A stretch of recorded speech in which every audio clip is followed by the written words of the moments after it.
केसी वेणुगोपाल जी, अशोक गहलोत जी, रघु शर्मा जी, रमेश चेन्नीथाला जी, जगदीश ठाकुर जी, सुखराम राठवा जी, stage पे Congress party के सब सीनियर नेता, एमपीज, एमएलएज, पीसीसी के ऑफिस बेयरर्स, डिस्ट्रिक्ट और ब्लॉक प्रेसिडेंट्स, प्यारे कार्यकर्ता, भाइयों और बहनों, आप सबका बहुत बहुत स्वागत, नमस्कार।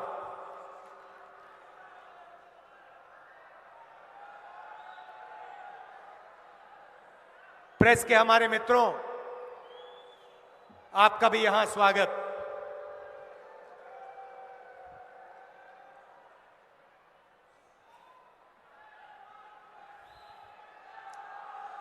पूरे गुजरात से यहां आज कांग्रेस के कार्यकर्ता आए हैं।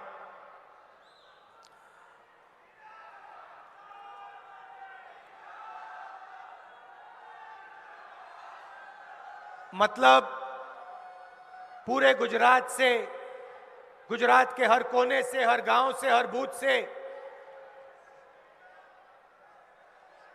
हजारों बब्बर शेर यहां आज आए हैं।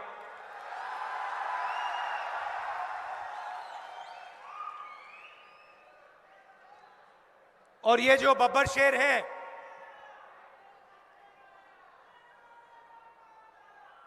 ये एक विचारधारा के लिए लड़ते हैं। ये आम बब्बर शेर नहीं है कि किसी भी चीज के लिए लड़ जाएं। ये विचारधारा की लड़ाई लड़ते हैं। और मैं जानता हूं कि यहां गुजरात में 25 साल से आप क्या सह रहे हो, मैं समझता हूं। आपकी लड़ाई एक राजनीतिक पार्टी से नहीं है।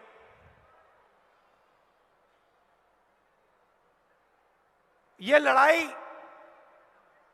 कांग्रेस और बीजेपी के खिलाफ नहीं है, इनके बीच में नहीं है। सबसे पहले आपको समझना होगा कि आप किस चीज के खिलाफ लड़ रहे हो, किसके खिलाफ लड़ रहे हो।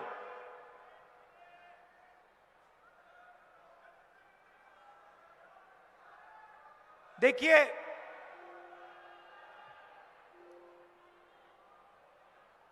सरदार पटेल जी की बीजेपी ने मूर्ति बनाई। सरदार पटेल जी की दुनिया में सबसे बड़ी मूर्ति बीजेपी, नरेंद्र मोदी जी और आरएसएस के लोगों ने बनाई। सही? सरदार पटेल जी थे क्या? उन्होंने अपनी जिंदगी किन लोगों के लिए दी? वो किससे लड़े और क्यों लड़े? सबसे पहले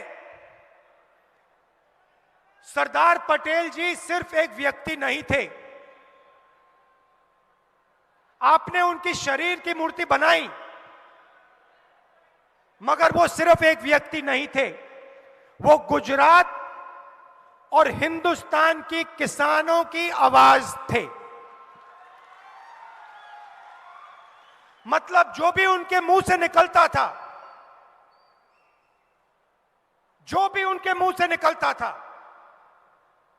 वो गुजरात और हिंदुस्तान के किसानों के हित के लिए निकलता था। अगर आप सरदार पटेल जी को पढ़ोगे, उनके भाषण सुनोगे, उन भाषणों में किसानों के खिलाफ उन्होंने अपनी पूरी जिंदगी में एक शब्द नहीं कहा।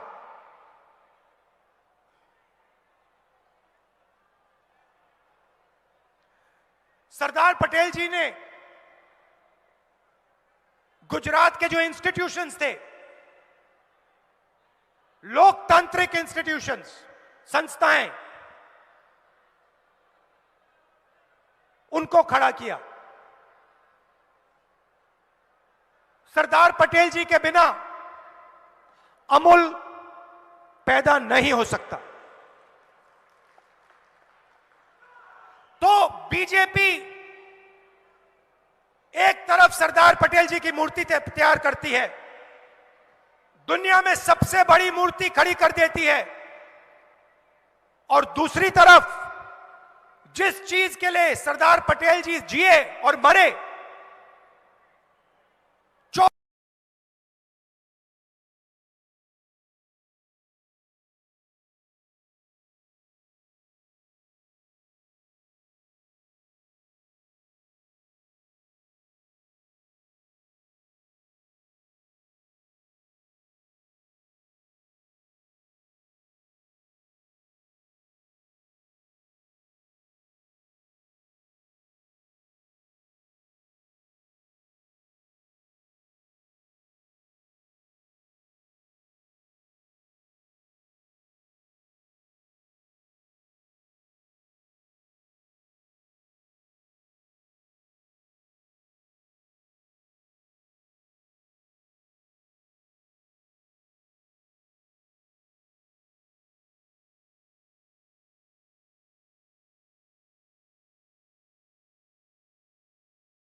कभी नहीं हो सकता माफ।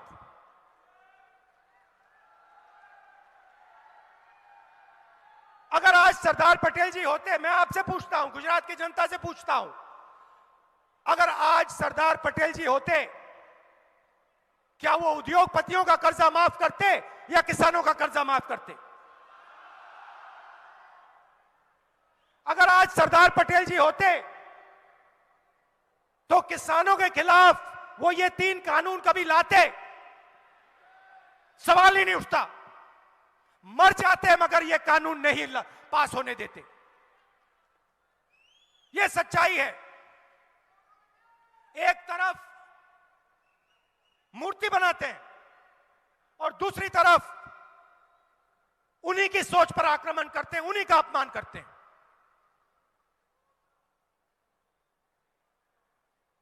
कांग्रेस पार्टी ने छत्तीसगढ़ में, राजस्थान में, मध्य प्रदेश में, पंजाब में, कर्नाटक में किसानों का कर्जा माफ किया।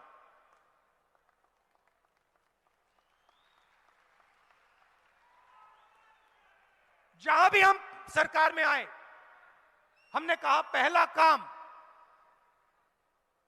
सरदार पटेल जी जो करते वो हम करके दिखाएंगे, और हमने कर्जा माफ कर दिया। और यहां भी 3 लाख रुपए तक का कर्जा हम माफ करेंगे हर किसान का।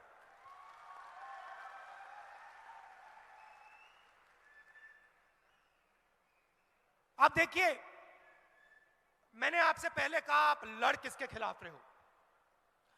आमतौर से लोकतंत्र में राजनीतिक पार्टियों के बीच में लड़ाई होती है। कांग्रेस और बीजेपी पार्टियों के बीच में होती है, और जो प्रदेश के, देश के जो इंस्टीट्यूशंस होते हैं, संस्थाएं होती हैं, आमतौर से ये न्यूट्रल रहती हैं। ये अंपायर का काम करती हैं। चाहे वो पुलिस हो, इलेक्शन कमीशन हो, मीडिया हो, बाकी जो इंस्टीट्यूशंस होते हैं, संस्थाएं होती हैं, ये एम्पायर का काम करती हैं। मगर गुजरात में जिन संस्थाओं को सरदार पटेल जी ने बनाया, जिन संस्थाओं की नींव सरदार पटेल ने रखी थी, चाहे वो पुलिस हो, चाहे वो मीडिया हो, चाहे वो जुडिशरी हो, चाहे हो विधानसभा हो, इन सब संस्थाओं को बीजेपी ने कैप्चर कर दिया है, कंट्रोल कर दिया है। मतलब यहां पे आप एक राजनीतिक पार्टी से नहीं लड़ रहे हो, यहां पे आप गुजरात का जो प्रदेश है उसकी हर एक संस्था के खिलाफ, मीडिया के खिलाफ, आमतौर से मीडिया ऑपोजिशन के साथ रहता है ना, आमतौर से मीडिया ऑपोजिशन के साथ रहता है, मगर ना, ये बेचारे यहां आते हैं, इनकी गलती नहीं है, इनको सच्चाई दिख रही है, मगर इनको जो मालिक जो पीछे बैठे हैं,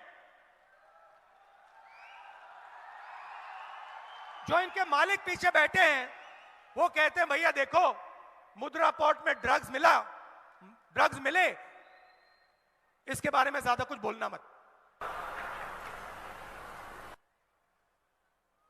भाई और बहनों,